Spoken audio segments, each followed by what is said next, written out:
தடுமாற்றம் என்று சொல்லக்கூடிய அமைப்பில் இல்லாமல் நாம் வாழ்க்கை தரத்தை மாற்றிக்கொள்ளலாம். இந்த மாதம் இந்த சனியோட தொடர்பு கொள்ளக்கூடிய நேரத்திலலாம் கொஞ்சம் தடுமாற்றங்கள்லாம் இருக்கும். அந்த தடுமாற்றம் எல்லாம் சனியை விட்டுட்டு விலகும் பொழுதெல்லாம் அந்த பகவான் ராகு பகவானோடு சேர்ந்து சுக்கிர பகவானோடு சேரும் பொழுதெல்லாம் அந்த தடுமாற்றம் உச்ச பலாபலத்தோடு இருக்கக்கூடிய சுக்கிரனோடு சேரும் பொழுதெல்லாம் தடுமாற்றம் மாறி நல்ல செயல் திட்டத்தை உருவாக்கும். இதை செய்யலாமா அதை செய்யலாமா அப்படின்ற எண்ணம் எல்லாம் மாறி ஓரளவுக்கு ஸ்மூத்னஸ் வருகின்ற அமைப்போ என்னென்னா கொஞ்சம் வியாபாரம் சார்ந்த விஷயம் 15 தேதிக்கு அப்புறம் டல் அடிக்கிற மாதிரி தெரியும். உங்கள் வாழ்க்கை தரத்தை மாற்றி அமைக்கின்ற காலமாகும். செலவீனம் என்பது சற்று கொஞ்சம் கூடுதலாக இருக்கின்ற அமைப்பு தான். செலவீனம் கட்டுக்குள் இருக்கிற மாதிரி தெரியாது சுவாமி. மிதுனத்தை பொறுத்த வரைக்கும் இந்த மாதம் செலவீனங்கள் தொடர்ச்சியாக வந்த வண்ணம் காணப்படும். வேறு வழி கிடையாது. இந்த மாசி மாதமே என்னென்ன செலவீனங்கள் வரும் என்றே தெரியாது. வரவும் இருக்கும், அதுக்கேற்ற செலவீனத்தையும் கொடுக்கின்ற பாக்கியம் மிதுனத்துக்கு இருக்குதுங்க. ஒவ்வொரு வேலையிலையும் உன்னதமான அமைப்பு என்று சொன்னால் சனி பகவான் 9ஆம் இடத்துல இருக்கிறதோ, அதில் சூரியனோட தொடர்பு கொள்வதும், நம்ம மூதாதையர் சொத்துக்களில் எதனா ஒரு பிரச்சனை இது வரைக்கும் வரலைன்னா இனிமேல் வருகின்ற பாக்கியம் பெற போகிறோம். ஒவ்வொரு முறையும் மாசி மாதம் இவங்க ரொம்ப கஷ்டப்படுவாங்க மிதுனராசிக்காரங்க. ஆனால் இந்த முறை அந்த மாதிரி பாக்கியம் இல்லை. இந்த முறை நல்ல மாற்றத்தை தருகின்ற பாக்கியம் பெற போகிறாங்க. ஓரளவுக்கு ஸ்மூத்தாக இருக்கும். வரவாகட்டும் செலவாகட்டும் ஒரு முன்னேற்ற பாதைக்கு அழைத்து செல்லக்கூடிய காலம். இடம் விட்டு இடம் மாறுகின்ற பாக்கியம் இந்த மாசி மாதம் ஏற்படுகின்ற அமைப்பை ஏற்படுத்தி தந்துடும். தமிழ் மாத ராசி பலன் வரிசையில் நாம் காண இருப்பது மாசி மாத ராசி பலனை பார்ப்போம்.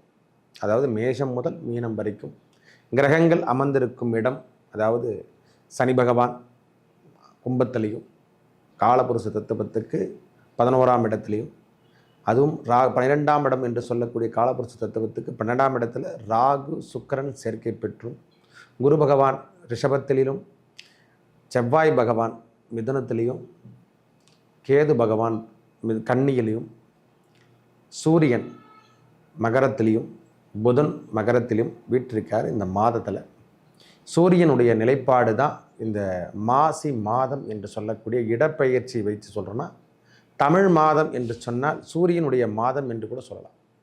எந்த இடத்துல அமர்கின்றாரோ அதனுடைய அமைப்பை கொடுக்கறது தான் இந்த தமிழ் மாத ராசி பலன். வேறு எதுவும் கிடையாது. சூரியன் நிலைப்பாடு தான் இது. மேஷம் முதல் மீனம் வரைக்கும் எவ்வாறு இருக்க போது, நம்மளுக்கு ஒவ்வொரு ராசிக்கும் என்னென்ன பலாபலன் இந்த மாதம் கொடுக்க போகிறாருன்னு விரிவாக பார்க்கலாம் பாருங்கள். எனது அன்புள்ளம் கொண்ட மிதுனராசி நேயர்களே, மிதுன ராசியை பொறுத்த வரைக்கும் ராசிநாதன் இது வரைக்கும் 10ஆம் இடத்துல சனியோட தொடர்பு கொண்டுட்ருக்கார். மன்னிக்கணும், 9ஆம் இடத்துல சனியோட தொடர்பு கொண்டிருக்காரு. அவர் சனி சூரியன் என்று சொல்லக்கூடிய 3 கிரகங்களின் கூட்டமைப்பு. ஒரு வேகமான செயல்களையும் பொறுமையாக செயல்படக்கூடிய தன்மை, உடல் சின்ன சின்ன உபாதைகள் கொடுக்கறதும், இந்த மாதிரி தொந்தரவான விஷயங்கள்லாம் இந்த மாதம் இருக்கும் சாமி. ஒரு 15 தேதிக்கு அப்புறம் வெளியூர் பயணங்கள் அதிகரிக்கும். ஏன்னா அவர் நீச்சகதி 11ஆம் இடத்துல 10ஆம் இடத்துல வந்து செயல்பட்டு சுக்கிரனோடு சேர்ந்து அவர் நீச்சகதி பெறுவதால் 15 தேதிக்கு அப்புறம் இந்த மாசி மாதம் 15 தேதிக்கு அப்புறம் தடுமாற்றம் என்று சொல்லக்கூடிய அமைப்பில் இல்லாமல் நாம் வாழ்க்கை தரத்தை மாற்றிக்கொள்ளலாம். இந்த மாதம் இந்த சனியோட தொடர்பு கொள்ளக்கூடிய நேரத்திலலாம் கொஞ்சம் தடுமாற்றங்கள்லாம் இருக்கும். அந்த தடுமாற்றம் எல்லாம் சனியை விட்டுட்டு விலகும் பொழுதெல்லாம் அந்த பகவான் ராகு பகவானோடு சேர்ந்து சுக்கிர பகவானோடு சேரும் பொழுதெல்லாம் அந்த தடுமாற்றம் உச்ச பலாபலத்தோடு இருக்கக்கூடிய சுக்கிரனோடு சேரும் பொழுதெல்லாம் தடுமாற்றம் மாறி நல்ல செயல் திட்டத்தை உருவாக்கும். இதை செய்யலாமா அதை செய்யலாமா அப்படின்ற எண்ணம் எல்லாம் மாறி ஓரளவுக்கு ஸ்மூத்னஸ் வருகின்ற அமைப்போ என்னென்னா கொஞ்சம் வியாபாரம் சார்ந்த விஷயம் 15 தேதிக்கு அப்புறம் டல் அடிக்கிற மாதிரி தெரியும். வேலை அமைப்புகள் நன்றாக இருக்கும். அதில் எந்த குறைபாடு இருக்காது. வேலை சார்ந்த விஷயங்களோ இனிமேல் முன்னேற்றம் என்று கூட சொல்லலாம். இதுக்கப்புறம் முன்னேற்ற பாதை தான் கட்டி இனிமேல் பின்தங்கி போகக்கூடிய பாதை கிடையாது. ஒவ்வொரு நாளும் வேலை வாய்ப்பினை தேடிக்கொண்டு இருக்கக்கூடிய மிதுனராசிக்காரங்களுக்கு இப்போ வேலை எழுந்துட்டையா, எனக்கு திரும்ப வேலை கிடைக்குன்னா பொறுமையோடு இருங்க. இந்த மாதமே அதுக்கான மாதம் என்று கூட சொல்லலாம். வேணேன்னா செவ்வாய் பகவான் நீச்சகதியிலேருந்து இடம்பெற்று நம்ம ராசிக்குள்ளே வந்துட்டார். ஒரு தைரியம் தன்னம்பிக்கையெல்லாம் இந்த நேரத்தில் திரும்ப உங்களுக்கு உருவாகிட்டுருக்கோம். என்னென்னா இந்த உஷ்ணம் சார்ந்த விஷயத்தில் உடலில் உபாதைகளை கொடுக்கும். தொந்தரவான விஷயங்களை சின்ன சின்ன உபாதைகள் கொடுக்கின்ற பாக்கியம். அடிக்கடி பாத்ரூம் போகிறதோ இந்த வயிற்று உபாதைகள் என்று சொல்கிற மாதிரி உஷ்ணத்தை அதிகரிக்கக்கூடிய காலமாக இந்த காலம் இருக்கப்பெறும். செவ்வாய் நம்ம ராசியிலேயோ அல்லது ராசி கட்டத்துக்குள்ளவே நாம் வந்துட்டாவே உஷ்ணம் சார்ந்த விஷயங்கள் அதிகரிக்கும், வேகத்தை கொடுக்கும். பராக்கிரமத்தை காட்டுற மாதிரி இருக்கும் இந்த நேரத்தில். மற்றும் 12ஆம் இடத்துல இருக்கக்கூடிய குரு பகவான் இந்த வக்ரம் நிவர்த்தி அடைஞ்சதால் ஓரளவுக்கு பரவாயில்லை சுவாமி, உங்கள் வாழ்க்கை தரத்தை மாற்றி அமைக்கின்ற காலமாகும். செலவீனம் என்பது சற்று கொஞ்சம் கூடுதலாக இருக்கின்ற அமைப்பு தான். செலவீனம் கட்டுக்குள் இருக்கிற மாதிரி தெரியாது சுவாமி. மிதுனத்தை பொறுத்த வரைக்கும் இந்த மாதம் செலவீனங்கள் தொடர்ச்சியாக வந்த வண்ணம் காணப்படும். வேறு வழி கிடையாது. இந்த மாசி மாதமே என்னென்ன செலவீனங்கள் வரும் என்றே தெரியாது. வரவும் இருக்கும், அதுக்கேற்ற செலவீனத்தையும் கொடுக்கின்ற பாக்கியம் மிதுனத்துக்கு இருக்குதுங்க. ஒவ்வொரு வேலையிலையும் உன்னதமான அமைப்பு என்று சொன்னால் சனி பகவான் 9ஆம் இடத்துல இருக்கிறதும் அதில் சூரியனோட தொடர்பு கொள்வதும் நம்ம மூதாதையர் சொத்துக்களில் எதனா ஒரு பிரச்சனை இது வரைக்கும் வரலைன்னா இனிமேல் வருகின்ற பாக்கியம் பெற போகிறோம். ஏன்னா சூரியனுடைய நிலைப்பாடு தான் முக்கியம்.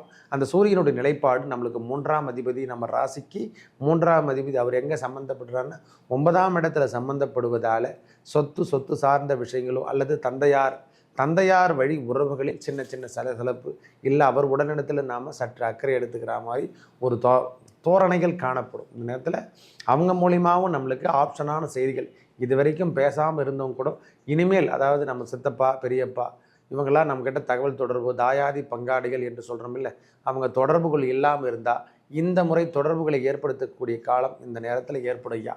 ஏன்னா சனி சூரியன் தொடர்பு கொண்டாலே அதுவும் 10ஆம் அதாவது 9ஆம் இடத்துல தொடர்பு கொண்டாலே தந்தை வழி என்று சொல்லக்கூடிய அமைப்பையும் தந்தைக்காரகன் என்று சொல்லக்கூடிய சூரிய பகவானும் அவருடன் சேர்ந்து தொடர்பு கொள்ளும் பொழுதெல்லாம் நீச்சகதி பெறுகின்ற புதனாலையும் 10ஆம் இடத்துல நீச்சகதி பெறுவதால் நாம் ஜீவன கர்மாவை நம்ம செய்கிற மாதிரி நாம் பிறந்ததுக்கான கர்மாவை கண்டிப்பாக செய்யறதுக்கான பாக்கியம் ஏற்படும். அதுவும் 12ஆம் இடத்துல அதாவது எப்படி சொல்லுதுன்னா குரு பகவானும் வீற்றிருக்கக்கூடிய காலமாகவும் நம்ம ராசியிலே செவ்வாய் பகவான் வீட்டிருக்கக்கூடிய நேரமும் எல்லாமே ஒரு நேர கோட்டில் பார்க்கும் பொழுதெல்லாம் எல்லாமே அடைக்கப்பட்டதலாக பொழுது, அதாவது நம்ம ஜாதக ரீதியாக நம்ம எல்லாமே அடைப்பட்டம் போகும் தொழுவோம். ஏதோ ஒரு கட்டத்துக்குள் நாம் வந்துட்டோம், என்னன்னே தெரியல, நாம் வெளியே வர முடியாத சாமி, எந்த விஷயத்தில் விட்டுட்டு வெளியே வர முடியாத நிலைமை நம்மக்கிட்ட இருக்கோம். ட்ராவலிங் கொஞ்சம் சற்று அதிகரிக்கும். இந்த வெளியூர் பயணங்களோ வெளிநாடு பயணங்களோ இந்த நேரத்தில் நல்ல முன்னேற்றத்தை தரும் சாமி. வெளியூர் போனாலும் சரி, வெளியூர் பயணங்களுக்கு போனாலும் சரி, இல்லை வெளிநாடு போயிட்டு நான் ஜாப்புக்கு நான் தேடிட்டுருக்கேன் அப்படின்னு நினைக்கிறவங்களுக்கெல்லாம் இந்த மாதம் ஏற்புடைய காலம். இது வரைக்கும் தொந்தரவாக எதுவும் சரியான முறையில் பேப்பர் ஒர்க்லாம் சரியாகலைங்க, அந்த பேப்பர் ஒர்க்லாம் சரியாயிட்டு நான் அப்படியே கிளம்பி போயினே இருந்துருவேன் அப்படின்னு நினைக்கிறவங்களுக்கெல்லாம் இந்த முறை முன்னேற்றம் ஒரு சாலச் சிறந்தது என்று கூட சொல்லுவேன். இது வரைக்கும் இருந்து வந்த பிரச்சனையிலிருந்து இவங்க விடுபடக்கூடிய காலம் என்று கண்டு தொந்தரவான விஷயத்திலேருந்து இவங்க வெளியே விட்டு வருவாங்க. தொந்தரவான விஷயங்கள் எதனா இருந்தால் இவங்க அதிலிருந்து வெளிவரக்கூடிய காலமே கண்டி பின்தங்கி போகக்கூடிய காலங்கள் இல்லை. மாசி மாதத்தை பொறுத்த வரைக்கும் அதிகப்படியான செலவீனங்கள் இருக்கும், அதிகப்படியான வருமானமும் இருக்கும். அதாவது செலவீனத்துக்கு ஏற்ற மாதிரி வருமானத்தையும் வந்து கொண்டே இருக்கும். தொடர்ச்சியாக ஒரு பம்பர் ஆஃபர் மாதிரி நம்மளுக்கு ஒரு பெத் அமௌண்ட்டு கிடைக்கக்கூடிய பாக்கியம். ஐயா நான் ஒரு சீட்டு ஃபண்டு போட ரொம்ப நாளாக எதிர்பார்த்துருக்கேன், அந்த சீட்டு கிடைக்காமல் போகிறது, லாட்டரி சீட்டு வாங்க போகிறேன், லாட்டரி சீட்டில் எனக்கு விழுமான்னு கேட்டேன். அதெல்லாம் 100ல் 1 பேருக்கு தான், நம்மளுக்கு கோடியில் ஒருத்தருக்கு தான் விழுதுங்கய்யா. அதனால் அதுங்க பாகத்தில் போகாதீங்க. நம்மளுக்கு வரக்கூடிய ப்ராவிடன்ட் ஃபண்டு, இந்த மாதிரி இன்சூரன்ஸ், சம்மர் ஷுட்டு அப்படின்னு சொல்கிற மாதிரி இந்த மாதிரி பாலிசி தொகைகள் எதனா வரவேண்டிய தொகைகள் எதனா இருந்தால் இந்த முறை வருகின்ற பாக்கியம் மிதுன ராசிக்கு கிடைக்குது. ஓரளவுக்கு வேலை அமைப்புகள்லாம் நன்றாக இருக்கும்.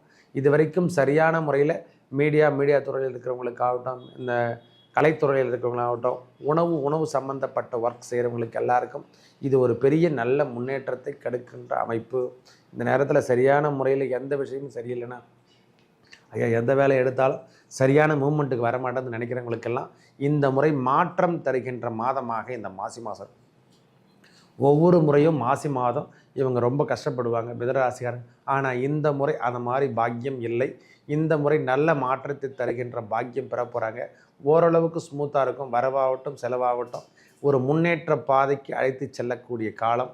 இடம் விட்டு இடம் மாறுகின்ற பாக்கியம் இந்த மாசி மாதம் ஏற்படுகின்ற அமைப்பை ஏற்படுத்தி தந்துடும். காரணம், இந்த மீனத்து வீட்டில் 12ஆம் அதிபதி என்று சொல்லக்கூடிய சுக்கிரனோட வீட்டில் குரு பகவானும், மீனம் என்று சொல்லக்கூடிய வீட்டில் சுக்கிர பகவானும் உச்சம் பெற்று காணப்படுவதால் மாறி பரிவர்த்தனை யோகம் பெறுவதால் உங்கள் வாழ்க்கை தரத்தை மாற்றி அமைக்கக்கூடிய காலமாக.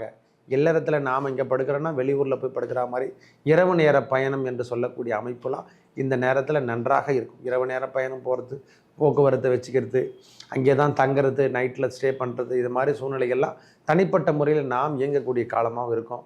வெளியூர் பயணங்கள் பரவாயில்லை சுவாமி, எந்த ஒரு முன்னேற்றமும் பெரிய அளவுக்கோ லாஸ் சார்ந்த விஷயங்களோ ஏற்படாது.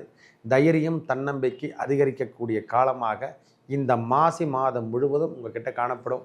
இதுவரைக்கும் குலதெய்வ வழிபாடு என்று சொல்லக்கூடிய அமைப்புகள் எதுவும் சரியான முறையில் இல்லைன்னா இந்த மாதம் அதுக்கான மாசி மாதத்திலே குலதெய்வ வழிபாடை மேற்கொள்ளக்கூடிய காலமாக அமைந்துவிடும்.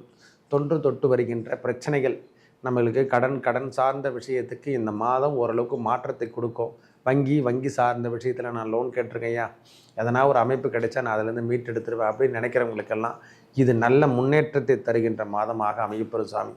தொந்தரவான விஷயங்கள் எதனா இருந்தால் அதிலேருந்து நாம் விடுபட்டு பெரிய மாற்றத்தை இந்த மாதம் 15 தேதிக்கு அப்புறம் நம்ம அனுபவிப்போம். ஒரு சரியான முடிவு எடுக்க முடியல சுவாமி அப்படின்னு நினைக்கிறவங்களுக்கெல்லாம் இந்த மாசி மாதமே சரியான முடிவை கொடுக்கின்ற பாக்கியம். ஓரளவுக்கு நல்ல மாற்றத்தையும் முன்னேற்றத்தையும், அதாவது எப்படி சொல்கிறதுன்னா கல்வி சார்ந்த விஷயங்களோ திருமண பந்தத்துக்கான அமைப்புகள் இப்பொழுது கிடையாது. இன்னும் ஓரிரு மாதங்கள் பொறுத்து கொள்ளுங்கள். உங்கள் வாழ்க்கை தரத்தில் மாறுகின்ற காலமாக மிதுன ராசிக்கு வரப்போகுது. அதுவும் பெண் பிள்ளைகளுக்கு முதல்ல ஆப்பர்ச்சுனிட்டி கிடைக்குதுங்க. நல்ல வாழ்க்கை துணை அமைகின்ற பாக்கியம் இந்த மாசி மாதம் முடிவதற்குள் நம்மளுக்கு அலையன்ஸ் எல்லாம் தேடி வரத்துக்கான அமைப்புகள்லாம் உருவாகும். ஏன்னா சுக்கிர பகவான் இடம் மாறி பரிவர்த்தனை யோகம் பெறும்போதில் அதுக்கான அமைப்புகள்லாம் ஏற்படுத்தி தந்துடும். இந்த நேரத்திலே போக்குவரத்துலாம் வரும். ஐயா இந்த மாதமே வந்து பொண்ணு வீட்டுக்காரெலாம் வந்து பார்க்குறதும், இந்த மாப்பிள்ளை வீட்டுக்கார் வந்து போகிறதும், இதுக்கான அமைப்புகள்லாம் இந்த நேரத்தில் செலெக்ஷன் பண்ணக்கூடிய அமைப்பு, அதாவது பெண் வீட்டு படலம் என்று சொல்கிற மாதிரி இந்த அமைப்பெல்லாம் இந்த மிதுன ராசிக்காரங்களுக்கு இனிமேல் சக்ஸஸ் லைஃப். திருமணம் வந்த உறவுகள் திருமணம் சார்ந்த விஷயங்களில் ஈடுபடக்கூடிய காலம்.